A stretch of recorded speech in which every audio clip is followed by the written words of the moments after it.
Chapter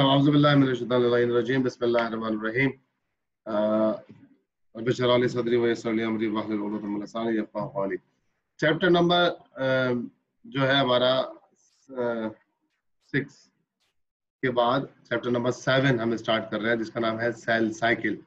ठीक है, inter class का सेल साइकिल। याद रखिए जनाब, देखिए लफ्ज जो CYCL ही है, साइकिल।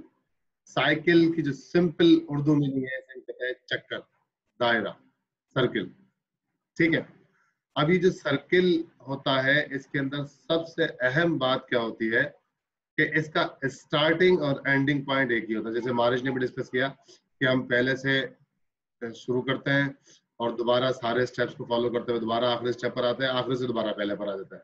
इसी तरीके से जो व्हील घूमता है, तो व्हील का स्टार्टिंग और एंडिंग पॉइंट एक ही होता है, लेकिन वो घूमने के साथ एक काम कर रहा होता है। ऐसा नहीं कि वहीं खड़ा होता है, तो घूम रहा होता है तो ट्रेवल कर रहा होता है, डिस्टेंस जो है वो कवर कर रहा होता है। इसी तरीके से कोई चक्की घूम रही होती है, कोई पुली घूम रही होती है, कोई मशीन घूम रही होती है, गन्ने की मशीन अगर घूम रही होती है तो उसकी कोई प्रोडक्शन होती है कि वो गन्ने में से रस निकाल रहा होता है। ठीक है ना। तो चक्कर का मतलब ये नहीं है कि सिर्फ वहीं खड़ा रहे, वहीं खड़ा घूमता रहे, नहीं। जैसे कि एक मोटरसाइकिल है और वो राउंड अबाउट में घूमती रहे तो पूरा दिन घूमती रहे, किलोमीटर तो वो 200 चल जाएगी, लेकिन खड़ी वहीं पर ही होगी। ठीक है ना, होगी उसी एरिया। तो साइकिल से मुराद ये होता है कि जैसे पंखा भी घूमता है तो हमें हवा देता है। ठीक है ना। तो साइकिल मतलब चक्कर, दायरा। और दायरे की सबसे अच्छी बात ये होती है कि उसका स्टार्टिंग और एंडिंग पॉइंट सेम होता है, और फिर से दोबारा स्टार्ट कर लो। अच्छा, अब इस चक्कर में जो हम लाइफ साइकिल की बात करते हैं, जिंदगी के अंदर जो साइकिल को इस्तेमाल करते हैं, जैसे कि सेल खुद जिंदगी की अलामत है, और सेल साइकिल की बात करते हैं तो इसका मतलब ये है कि सेल अपना फर्स्ट स्टेप से स्टार्ट करेगा और फिर एंडिंग स्टेप पर आएगा। एंडिंग स्टेप उसका डेथ नहीं है, एंडिंग स्टेप उसका बेबीज बॉर्न करना है। ठीक है ना। क्योंकि सेल जो यूनिसेलुलर होता है, जो सेल एग होता है, वो क्या करता है, प्रोड्यूस होता है, पैदा होता है, ग्रोथ करता है, मैच्योरेशन स्टेज पर आता है। फिर जब मैच्योर हो जाता है तो उसकी जिम्मेदारी है कि जिस तरह वो बनाता है, इस तरह अपने में से वो 2 सेल्स बना दे, यानी कि cell divide, cell division basically कर ले और 1 से 2 सेल बन जाए। तो पेरेंटल सेल खत्म हो जाता है और 2 बेबी सेल बन जाते हैं। हमने एक्चुअली यही स्टेजेस को स्टडी और अंडरस्टैंड करना है कि how the cell cycle is going to be. Introduction मैंने आपको दे दिया कि अच्छा, अब इस तमाम कामों के अंदर सेल क्या करेगा कि जब सेल प्रोड्यूस करेगा अपने आप को, तो जब फर्स्ट टाइम वो प्रोड्यूस होकर आएगा तो उसके अंदर सिर्फ उसका जेनेटिक मटेरियल होगा। ठीक है ना, और कोई दूसरी चीज उसमें नहीं होगी, सिर्फ राइबोसोम होंगे उसके हिसाब से, सिर्फ जो प्रोटीन सिंथेसिस करेंगे, बाकी सेल ऑर्गेनल्स नहीं होंगे। फिर आहिस्ता आहिस्ता वो अपने सेल ऑर्गेनल्स बनाएगा, ग्रोथ करेगा, मैच्योरिटी तरफ जाएगा, फिर अपना क्रोमोसोम्स नंबर डबल करेगा, फिर जब पूरा मैच्योर हो जाएगा तो फिर डिविजनल फेज की तरफ जाएगा।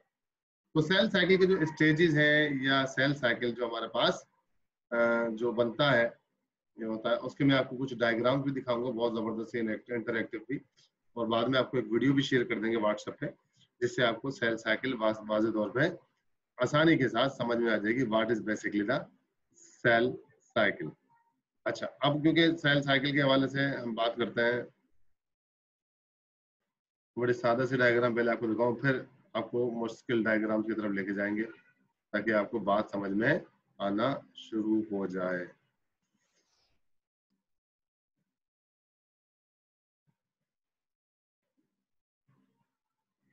तो पता ही लगा कि हम सिर्फ इस वक्त सेल की रिप्रोडक्शन पढ़ रहे हैं, इंसान की नहीं, पूरे जानवर की नहीं, पूरे ऑर्गेनिज्म की नहीं, सिर्फ सेल कैसे एक सेल से दूसरा सेल बनाता है। बेटा ये पिक्चर शेयर हुई आपके सामने? यस सर, नजर आ गई। ठीक है जनाब, सबको वाज़ेह तौर पे एक ही पिक्चर नजर आ रही है? अभी तक नजर नहीं। जी सर आ गई। यस सर आ गई। सबको एक ही पिक्चर नजर आ रही है? यस सर, ठीक है, ब्लू ग्रीन और हाँ, ये जो colour, very good, blue green जो कलर नजर आ रहा है, वेरी गुड। इसके अंदर हम अंडरस्टैंडिंग करते हैं। सबसे बहुत सादा तस्वीर मैंने आपको दिखाई है, फिर थोड़ी सी कॉम्प्लेक्स दिखाएंगे, फिर थोड़ी सी कॉम्प्लेक्स दिखाएंगे। ठीक है, अब ये बात कह रहा है कि जनाब that is a cell cycle है, बीच में आपको बिल्कुल सर्कल नजर आ रहा है, ये सर्कल ऐसे घूमता हुआ ऐसे नजर आ रहा है सेंटर में। अच्छा, यस सर, सबसे पहला फेज बता रहा है कि एम के बाद है, मतलब ये जो है that is the first phase, यानी कि G1, S और G2, ये बेसिकली 3 फेजेस हैं किसके, इंट्राफेज के, यानी कि सेल साइकिल के 2 सब स्टेजेस हैं, एक है इंटरफेज और दूसरा है एम फेज। ठीक, interphase further divided into the 3 phases, G1, S and G2। ठीक हो गई बात। ये सारे इसके बर्थ, ग्रोथ और मैच्योरेशन के स्टेजेस हैं। कौन कौन से, G1, S और G2। M क्या है, M stand for the mitosis और द मियोसिस भी कह सकते हैं, लेकिन मोस्टली माइटोसिस का होता है। ठीक है, देखिए क्या लिखा है, G1 ग्रोथ 1, यानी ग्रोथ का फेज है, यानी जब बच्चा पैदा होता है तो वो ग्रोथ करके बड़ा हो रहा होता है, अपने साइज में अपने बॉडी पार्ट्स बना रहा होता है, अपने बॉडी के तमाम ऑर्गन्स को वो अपना ग्रोथ और साइज इंक्रीज की तरफ कर रहा है। जब वो अपना साइज इंक्रीज कर लेता है तो फिर एस फेज में जाकर लेता है, जो येलो फेज, जो the G1 is the longest phase, S phase the second longest phase. ठीक है, एस में डीएनए सिंथेसिस, मतलब G1 में क्या होगा, G1 के अंदर सेल अपने तमाम ऑर्गेनेल्स को बनाएगा, मसलन माइक्रोट्यूब्यूल्स हैं, गोल्जी बॉडीज हैं, गोल्जी कॉम्प्लेक्स हैं, लाइसोसोम्स हैं, मेसोसोम्स हैं, फूड वैक्यूल्स हैं, एंजाइम्स हैं, बहुत सारे जो बॉडी सेल के अंदर चाहिए होता है। ठीक है ना, तमाम ऑर्गेनेल्स को बनाएगा G1 में। और जब बना चुका होगा तो एस में क्या करेगा, जब तमाम बॉडीज के तमाम पार्ट बन चुके होंगे तो एस के अंदर अपने डीएनए की रिप्लिकेशन करेगा। याद है डीएनए रिप्लिकेशन पढ़ी थी हमने, कि डीएनए एक से अपने 2 कॉपीज बनाता है।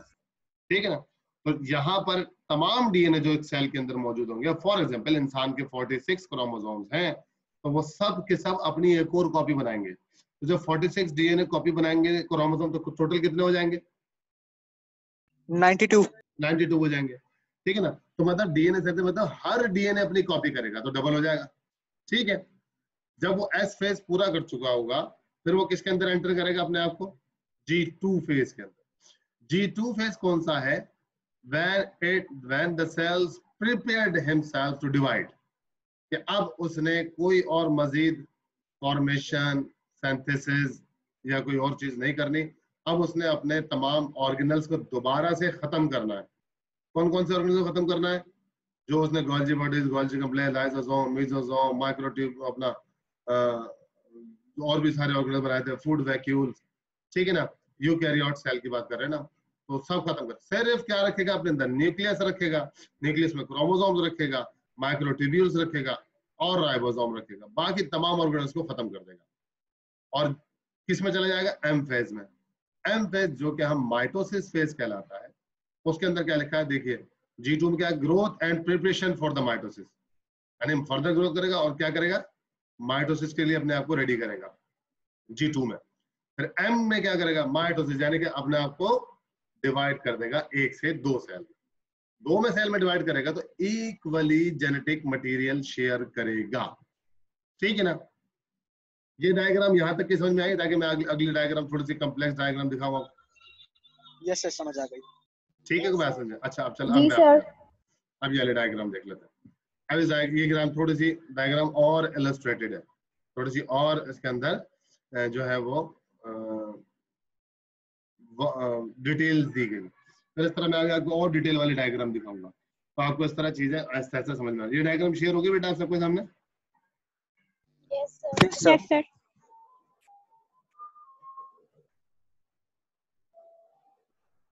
अच्छा जनाब, इस डायग्राम में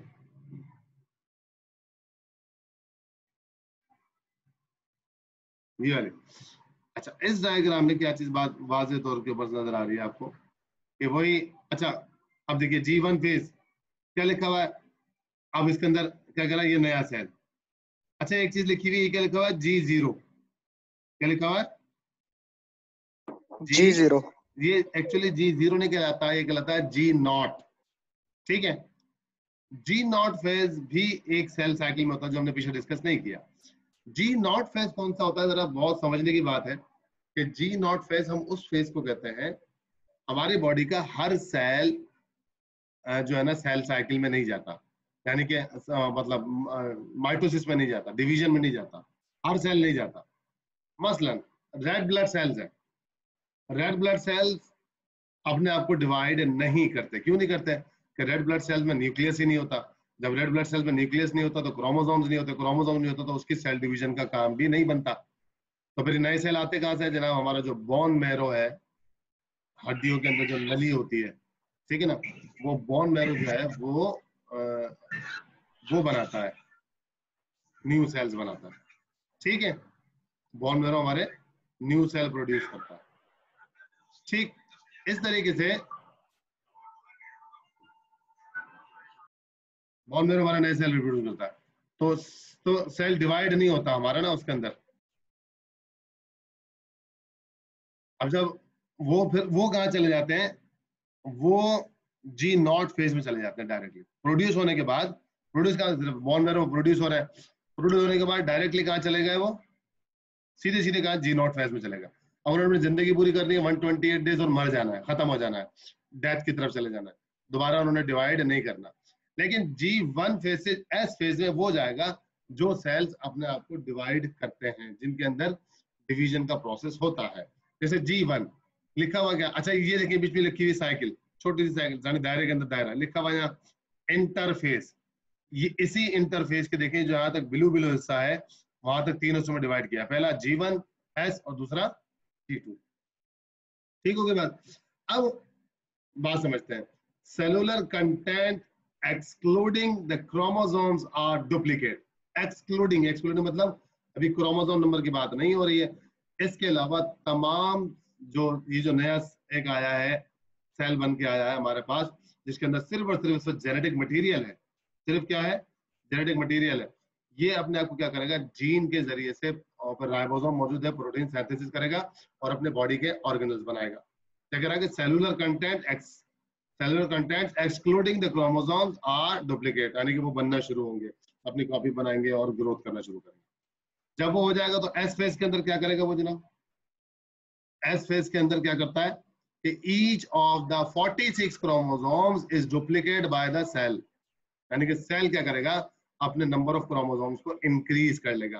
देखिए जरा गौर से देखिएगा जरा, ये जो ये सेल, पानी भी दीजिएगा, ये जो देखिए ये जो सेल आया, जरा गौर से देखिएगा मेरे माउस पे, इसके ऊपर एक ब्लू क्रोमोसोम बना नजर आ रहा है, एक रेड क्रोमोसोम बना नजर आ रहा है, ठीक है ना? मसलन उसने फिलहाल दो क्रोमोसोम है इसके अंदर, फिलहाल कितने? दो। ये आ गया जी नॉट फेज वाले में, दो आ गया। अगर ये जी नॉट फेज वाला ना हो, सिंपल टिश्यू सेल हो जिसने डिवाइड करना हो, ये यहाँ पर आ गया, ठीक है। इसने क्या किया? जब ये एस फेज में आया, इसने अपना क्रोमोसोम नंबर क्या कर लिया? डबल, यानी कि हर सिंगल क्रोमेटिड के ऊपर उसने अपनी कॉपी बना ली। अब यह बहुत बहुत गौर से समझने वाली है, जो हमने पहले पढ़ा था कि क्रोमोसोम जो डबल जो होता है क्रोमेटिड्स होता है, जिसके अंदर दो क्रोमेटिड्स होता है, तो हमने कहा था जब हम सेल साइकिल पढ़ेंगे तो we will regarded as a single chromosome, as a single chromatid, as a chromosome. अब यहाँ पर उसने क्या कहा कि रेड ने अपने ऊपर कॉपी बना ली, ब्लू ने अपने ऊपर कॉपी बना ली, तो दो क्रोमोसोम यहाँ दोबारा आके कितने हो गए? 4 हो गए। इस तरह अगर 46 थे तो कितने हो जाएंगे? 92 हो जाएंगे। तो एस फेज में जितने भी क्रोमोसोम है एक सेल में, वो दैट विल बिकम डबल, क्योंकि डीएनए रेप्लिकेशन होगी और वो अपने क्रोमोसोम नंबर डबल कर लेगा। यानी इंसान की बात कर रहे हैं, जैसे किसने लिख दिया इसने 46, तो वो 92 हो जाएंगे। ठीक हो गई बात? G2 फेज में आ जाए, the cell double checks the duplicate chromosomes for the error, making any need repairs। G2 phase क्या करता है कि अगर during cell division or during chromosome replication, DNA replication, synthesis phase के अंदर क्रोमोसोम्स के डुप्लीकेट होने में कोई क्रोमोसोम छोटा बड़ा रह गया है, कोई जीन म्यूटेशन हो गई है, कोई डिलीशन, डुप्लीकेशन, इन्वर्जन हो गई है, तो उसको रिपेयर करता है, उसको चेक करता है कि होमोलोगस क्रोमोसोम में कोई प्रॉब्लम तो नहीं आ गई है, कोई ऐसा तो नहीं कि कोई पॉइंट म्यूटेशन हुई है उसके अंदर, ठीक है ना, या इसके अंदर क्रोमोसोमल एब्रिविएशन हो गया, या क्रोमोसोमल मीडिया पूरा एक क्रोमोसोम ही पता लगा 46 से होने थे 92 होने थे 91 रह गए। अगर 91 रहेगा तो इसका मतलब यह है कि जब ये बेबी में डिवाइड करेगा तो एक जगह तो 46 दे देगा, लेकिन दूसरी जगह कितने देगा? 45, तो डिस्टर्बेंस आ जाएगी। तो ये सारी चीजें कौन चेक कर रहा होता है? G2 फेज चेक करता है। कि किसी भी किस्म की, अब आपके पास क्वेश्चन आता है कि in which stage of the cell cycle the chromosomes replicated material have to be checked for any error, तो वो हमारा कौन सा स्टेज है? G2 फेज है, जिसके अंदर G2 फेज चेक करता है कि किसी किस्म की कोई problem, issuance, deletion, duplication, inversion, point mutation या फिर क्रोमोसोमल म्यूटेशन का मसला तो नहीं है। जब उसको चेक कर लेता है काफी हद तक प्रॉपर तरीके से, तो वो फिर किसको देता है? फिर यानी कि क्वालिटी कंट्रोल है। लेकिन सम टाइम इतना सीवियर डैमेज होता है कि वो G2 उसको मेंटेन नहीं कर पाता, वो फिर अगले नस्ल में चला जाता है, जो हमने पढ़ा। फिर वो देखें किस स्टेज में जा रहा है? एम फेज में आ रहा है, माइटोसिस फेज जिसको कहते हैं। माइटोसिस फेज के अंदर अब that is the divisional phase, now that is going to be divide in cell.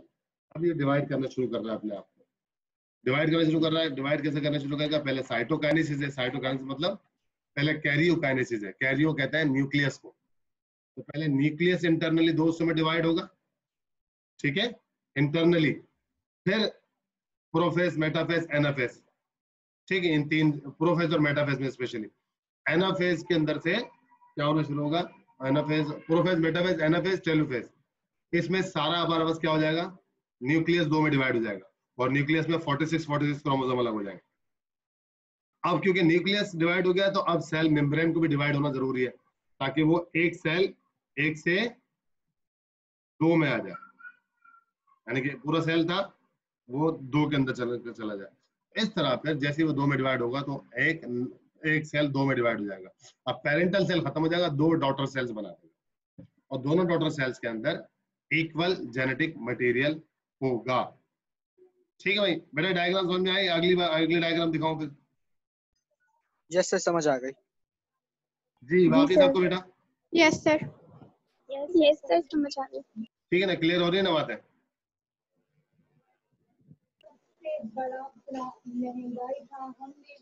देखिए जनाब, अब इसको आप खुद समझने की कोशिश करें।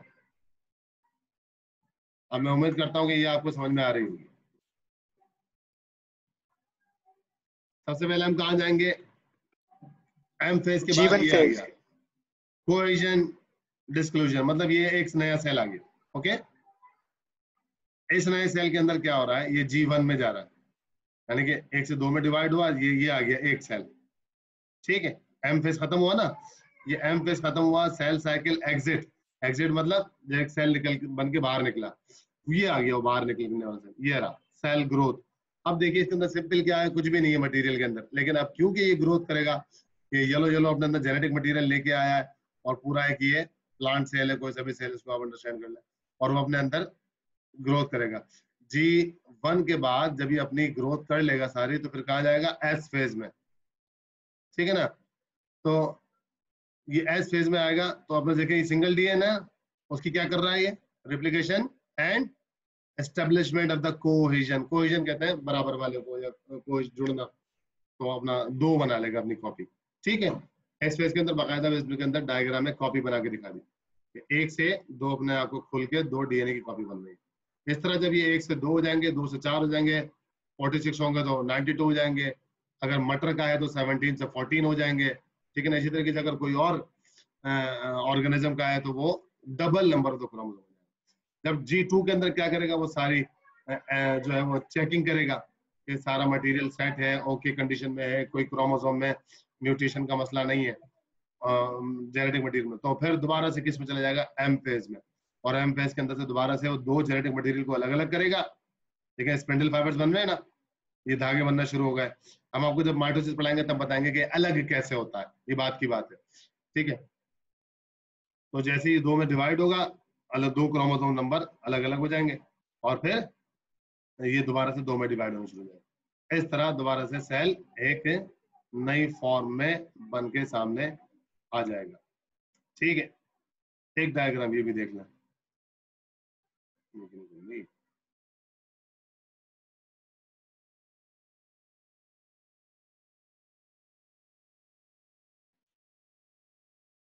अब ये डायग्राम तो इंतहाई आसान है,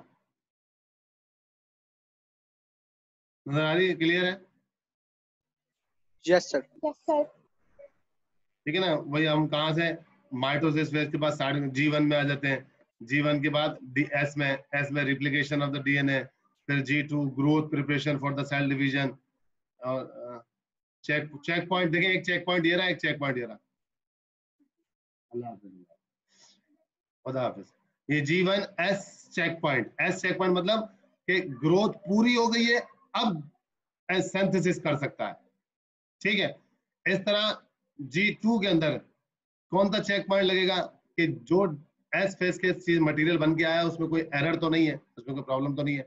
फिर भी अगर G2 में कोई प्रॉब्लम हो जाती है तो वो सेल डिवीजन में आगे चली जाती है और वो नस्लों में आ जाती है, बच्चे में भी आ सकती है। अब देखिए ये ब्लू दायरा जो उन्होंने बनाया हुआ है, इस ब्लू राउंड पे क्या लिखा हुआ उन्होंने, इंटरफेस, और इस इंटरफेस के G1 S और G2 दो फेज आपको नजर आ रहे हैं, ठीक है। सर ये एम में भी तो चेक पॉइंट है।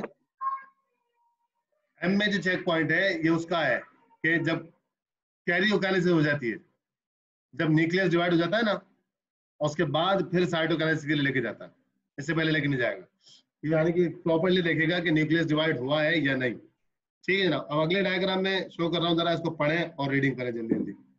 मारिश पढ़े बेटा। Cell cycle interphase G1 cell grows, normal functions of life. S phase DNA replicates. G2 cell grows and prepares for mitosis. M phase mitosis, cell division. ठीक है, अभी ये जो स्टेजेस आपने पढ़े आपको डायग्राम में समझ में आ रहे हैं सबको? सबको बात कर रहा हूँ। यस सर, समझ आ रहा जी सर। मेरा ख्याल है आज गर्ल्स बिल्कुल थकी हारी, कोई नहीं है। इंतजार बेटा आ गए क्या? इंतजार कैसी तबीयत बेटा? यस सर, समझ आ रही है डायग्राम। अच्छा, निदा की भी आ रही है? बिल्कुल ठीक, अल्लाह पाक का करम है। हाँ भाई बेटा। परियाल को भी आ रही है, हिफ्जा को? Yes sir.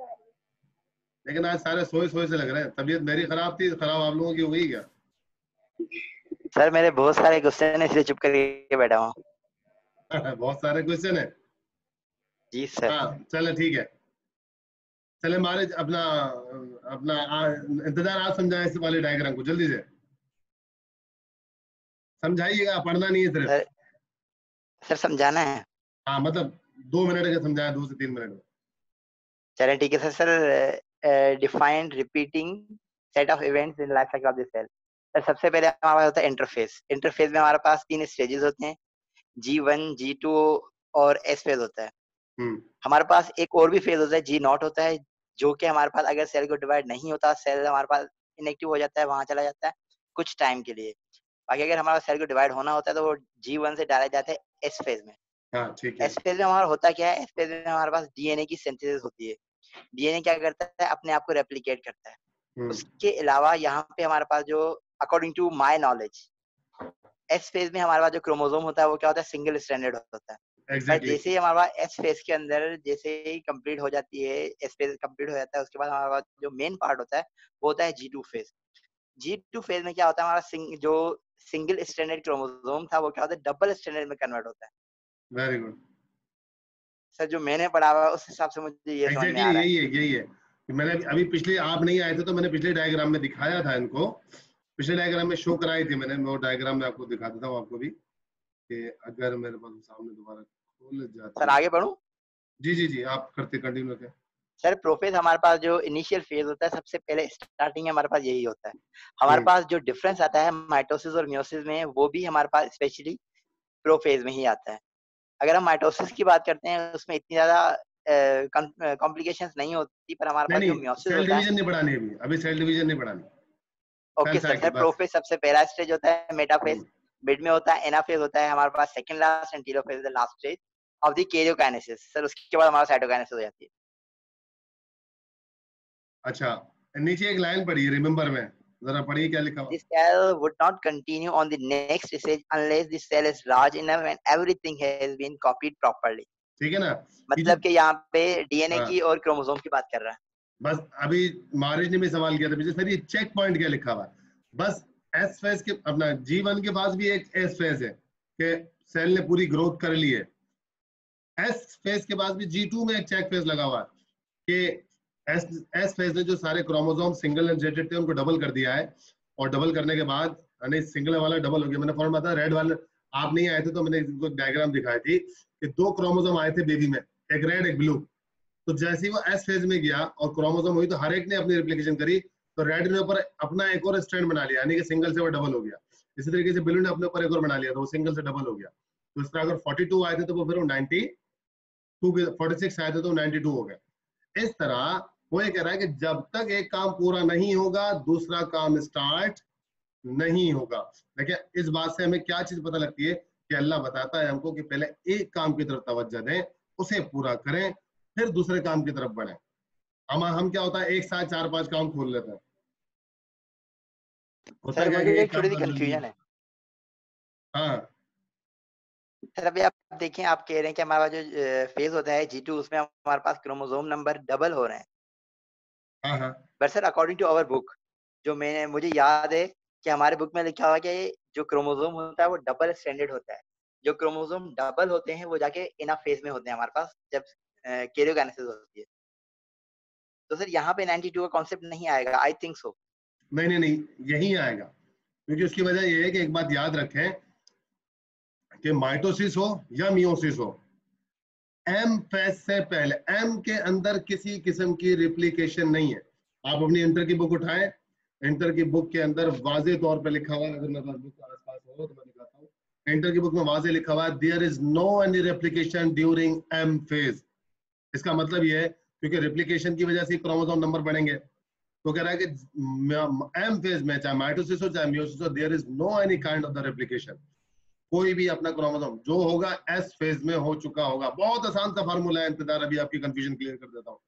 92 बने, ठीक है अब्दुल बाकी 92 बने। अगर माइटोसिस होगी तो 46 2 में चले जाएंगे, लेकिन अगर मियोसिस होगी तो पहले 46 में 2 में डिवाइड होंगे, फिर वो 2 फर्दर 2 में डिवाइड हो जाएंगे, तो 46 के आधे कर लें 23 में चले जाएंगे। There is no any replication in the M phase, just division. तभी नाम उसका डिवीजन, माइटोटिक डिवीजन फेज रखा है। इसलिए एस फेज के अंदर हमारे पास जितने क्रोमोसोम होंगे वो डबल हो चुके होंगे। अपने इंटर की बुक उठाएं, बहुत वाज़ेह तौर पे माइटोसिस और मियोसिस लिखी है, लेकिन बच्चों के लिए कंफ्यूजनिंग होती है। वो क्यों? क्योंकि उसमें थोड़ा सा डायग्राम्स बहुत छोटे छोटे से दी है। आगे हम पढ़ेंगे माइटोसिस तो आपको मजीद बातें क्लियर हो जाएंगी। सर यानी कि वो जो ओके सर। होता है कि 2n जो है वो 1n में कन्वर्ट होता है क्रोमोसोम, तो वो मियोसिस में जाके होता है। वो मियोसिस में जाके होगा। Very good. माइटोसिस में उसका ऐसा कोई भी चक्कर नहीं है। ठीक है अच्छा सर, ये आज पहली बार सुनी थी लेकिन कंफर्म हो गई। हाँ अच्छा, अब एक मैं डायग्राम शो करता हूँ आपको जिसके अंदर स्टेप्स में डिटेल्स लिखी हुई। बच्ची हमारे साथ हैं या सो रही हैं? लग तो नहीं रहा। इधर ही है सर। हाँ लग रहा है जवेरी की तरह सारी सो रही है बेचारी। जवेरी पार्टिसिपेट करती थी, आज वो भी सो रही है। नो सर, हम सर लेस सुन देन रहे 1 हैं। मिनट रह गया है। अच्छा ये तो प्रोफेस मेटाफेस एनाफेस चैनल डिटेल आ गई। ये इसकी नहीं दिखानी है आपको ना अभी, ये वाली।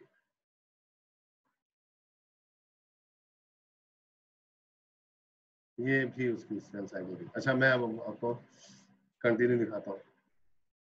देखिए जनाब, ये इसने सिर्फ एम फेस को बड़ा करके दिखाया, लेकिन जब हम माइटोसिस पढ़ेंगे तब इसकी डिटेल बताएंगे।